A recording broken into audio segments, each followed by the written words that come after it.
Hello everyone, स्वागत है आप सभी का आपके अपने यूट्यूब चैनल पे। आज के इस वीडियो में हम गुप्त वंश से रिलेटेड मोस्ट इम्पॉर्टेंट क्वेश्चन करेंगे जो कि सभी एग्जाम के लिए काफी इम्पॉर्टेंट है। तो चलिए शुरू करते हैं आज का हमारा वीडियो, जिसमें क्वेश्चन नंबर फर्स्ट है हमारा, गुप्त वंश का संस्थापक कौन था। ऑप्शन दे रहा है चंद्रगुप्त मौर्य, चंद्रगुप्त प्रथम, श्रीगुप्त या फिर विष्णुगुप्त। तो जो गुप्त वंश थे उसकी स्थापना श्रीगुप्त के द्वारा की गई थी, तो इसका आंसर सी हो जाएगा। तो श्रीगुप्त ने इसकी स्थापना 240 ईस्वी में की थी और जो गुप्त साम्राज्य है उसका उदय तीसरी शताब्दी के अंत में प्रयाग के निकट कौशाम्बी में हुआ था। तो ऑप्शन सी इसका सही आंसर हो जाएगा और श्रीगुप्त 240 से 280 तक यहाँ पे शासन किया था। नेक्स्ट है, गुप्त वंश का महान सम्राट कौन था। ऑप्शन है चंद्रगुप्त प्रथम, कुमारगुप्त, श्रीगुप्त या फिर कोई नहीं। तो जो गुप्त वंश था उसका महान सम्राट चंद्रगुप्त प्रथम था। ऑप्शन ए इसका सही आंसर हो जाएगा। नेक्स्ट है, इनमें से किस गुप्त सम्राट ने महाराजा धीराज की उपाधि धारण की थी। ऑप्शन है भानुगुप्त, श्रीगुप्त, चंद्रगुप्त प्रथम या फिर कोई नहीं। तो जो महाराजा धीराज की उपाधि धारण की थी वो चंद्रगुप्त प्रथम ने हासिल की थी। तो ऑप्शन सी इसका सही आंसर हो जाएगा। नेक्स्ट है, गुप्त संवत की शुरुआत किसने की थी। ऑप्शन है चंद्रगुप्त प्रथम, चंद्रगुप्त मौर्य, विष्णुगुप्त या फिर भानुगुप्त। तो जो गुप्त संवत थी उसकी शुरुआत चंद्रगुप्त प्रथम ने की थी। ये एक गुप्त कालीन कैलेंडर हुआ करता था, तो इसकी शुरुआत जो थी वो चंद्रगुप्त प्रथम ने की थी। तो ऑप्शन ए इसका सही आंसर हो जाएगा। नेक्स्ट है, इलाहाबाद प्रशस्ति जो एक लेख था उसकी रचना किसने की थी। ऑप्शन है हरिसेन, कालिदास, बाणभट्ट या फिर इनमें से कोई नहीं। तो जो इलाहाबाद प्रशस्ति था उसकी स्थापना हरिसेन के द्वारा की गई थी। तो इसका ऑप्शन हो जाएगा ए, और हरिसेन जो है वो समुद्रगुप्त का दरबारी कवि था।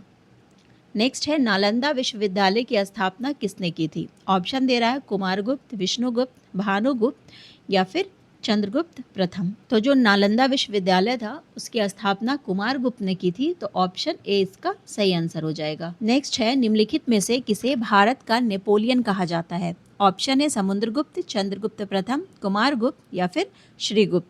तो भारत का नेपोलियन किसे कहा जाता है इसमें, तो ऑप्शन हो जाएगा समुद्रगुप्त। समुद्रगुप्त को भारत का नेपोलियन कहा जाता है। नेक्स्ट है, निम्नलिखित में से किसे सिक्कों पर वीणा बजाते हुए दिखाया गया है। ऑप्शन है समुद्रगुप्त, श्रीगुप्त, राजराज प्रथम या फिर कुमारगुप्त। तो ऑप्शन इसका हो जाएगा ए। जो समुद्रगुप्त था वो संगीत प्रेमी था और उसे उसके सिक्कों पर वीणा बजाते हुए दिखाया गया है। तो ऑप्शन ए इसका सही आंसर हो जाएगा। नेक्स्ट है, चंद्रगुप्त द्वितीय के शासन काल में इनमें से कौन सा जो चीनी यात्री था वो भारत आया था। कौन सा चीनी यात्री इसमें भारत आया था। ऑप्शन है फाहियान, हेनसांग, इत्सिंग या फिर कोई नहीं। तो जो फाहियान था वो चंद्रगुप्त द्वितीय के शासन काल में आया था भारत। तो ऑप्शन ए इसका सही आंसर हो जाएगा। नेक्स्ट है, अंतिम गुप्त शासक कौन था। ऑप्शन है कुमारगुप्त, विष्णुगुप्त, श्रीगुप्त या फिर भानुगुप्त। तो इसका आंसर हो जाएगा विष्णुगुप्त। जो विष्णुगुप्त था वो अंतिम शासक था किसका, गुप्त वंश का। तो ऑप्शन बी इसका सही हो जाएगा। नेक्स्ट है, परम भगवत की उपाधि धारण करने वाला प्रथम गुप्त शासक कौन है। ऑप्शन है समुद्रगुप्त, श्रीगुप्त, रामगुप्त या फिर भानुगुप्त। तो ऑप्शन हो जाएगा ए, परम भगवत की उपाधि समुद्रगुप्त ने धारण की थी। तो ऑप्शन ए इसका सही आंसर होगा। नेक्स्ट है, इलाहाबाद प्रशस्ति की रचना किसने की थी। ये रिपीटेड क्वेश्चन है। ऑप्शन है हरिसेन, कालिदास, अमरसिंह या फिर वरुचि। तो हरिसेन ने इसकी रचना की थी। ऑप्शन ए इसका सही आंसर हो जाएगा। नेक्स्ट है, सुदर्शन झील का पुनरुद्धार किसने करवाया था। जो रिस्टोर्ड किया गया था सुदर्शन झील को, तो वो किसने करवाया था। ऑप्शन है श्रीगुप्त, कुमारगुप्त, स्कंदगुप्त या फिर भानुगुप्त।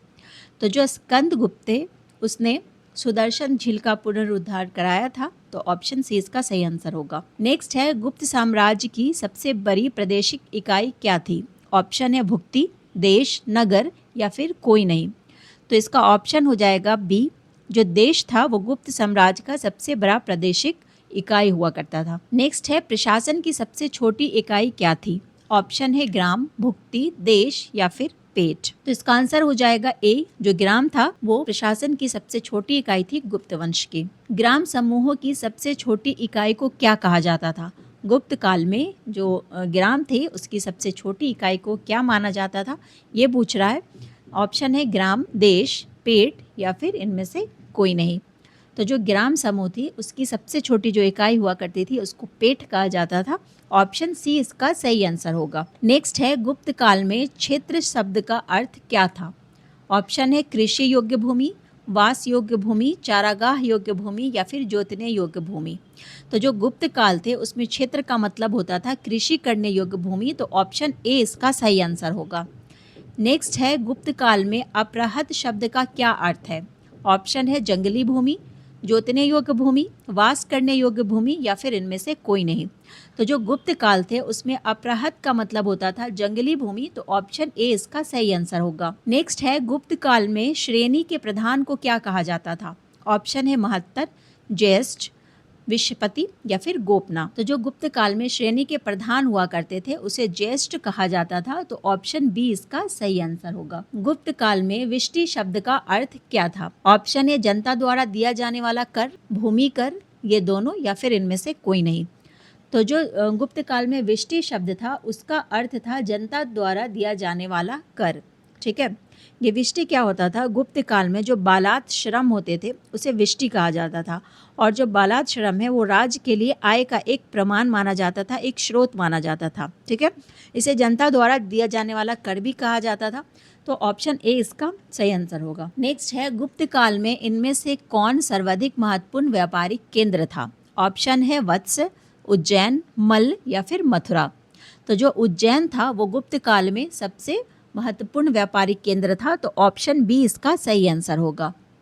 नेक्स्ट है गुप्त काल में पुलिस विभाग का मुख्य अधिकारी क्या कहलाता था? ऑप्शन है दंडपाशिक, ग्रामिक, महत्तर या फिर चाट एवं भाट। तो जो गुप्त काल थे उसमें पुलिस विभाग का जो मुख्य अधिकारी होता था वो दंडपाशिक कहलाता था, तो ऑप्शन ए इसका सही आंसर होगा। नेक्स्ट है गुप्तकालीन स्वर्ण मुद्राओं को क्या कहा जाता था? ऑप्शन है दिनार, रुपया, निस्क या फिर शतमान।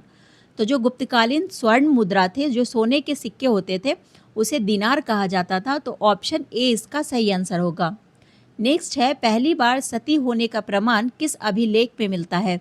ऑप्शन है हाथी गुफा अभिलेख, एरन अभिलेख, अजंता की गुफाओं से या फिर इनमें से कोई नहीं। तो जो पहली बार सती होने का प्रमाण है वो एरन अभिलेख से मिलता है, तो ऑप्शन बी इसका सही आंसर हो जाएगा। नेक्स्ट है इनमें से किसे भारतीय इतिहास का स्वर्ण युग कहा जाता है? ऑप्शन है मौर्य वंश, गुप्त वंश, चोल वंश या फिर पांड्य वंश। तो गुप्त वंश को भारतीय इतिहास का स्वर्ण युग कहा जाता है, तो ऑप्शन बी इसका सही आंसर होगा। नेक्स्ट है मंदिर बनाने की कला का जन्म इनमें से किस काल में हुआ? ऑप्शन है मौर्य काल, गुप्त काल, वैदिक काल या फिर इनमें से कोई नहीं। तो जो मंदिर बनाने की कला थी उसका जन्म गुप्त काल में हुआ था, तो ऑप्शन बी इसका सही आंसर होगा। नेक्स्ट है गुप्त काल में चांदी के सिक्कों को क्या कहा जाता था? ऑप्शन है दिनार, रुपए का, शतमान या फिर निस्क। तो जो गुप्त काल थे उसमें चांदी के सिक्के को रुपए का कहा जाता था, तो ऑप्शन बी इसका सही आंसर होगा। नेक्स्ट है पंचतंत्र किसके द्वारा लिखा गया था? ऑप्शन है आर्यभट्ट, विष्णुगुप्त, वरामिहिर या फिर इनमें से कोई नहीं। तो जो पंचतंत्र है वो विष्णु शर्मा के द्वारा लिखा गया था, तो ऑप्शन बी इसका सही आंसर होगा। नेक्स्ट है गुप्तकालीन साहित्य मृच्छकटिकम किसकी रचना थी?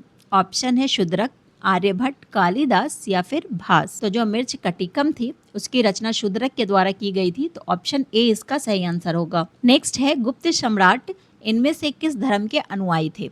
शैव धर्म के, वैष्णव धर्म के, बौद्ध धर्म के या फिर जैन धर्म के। तो जो गुप्त सम्राट थे वो वैष्णव धर्म के अनुयायी थे, तो ऑप्शन बी इसका सही आंसर हो जाएगा। तो आज के लिए बस इतना ही, मिलते हैं नेक्स्ट वीडियो में अगले इंपॉर्टेंट टॉपिक के साथ। जब तक के लिए धन्यवाद।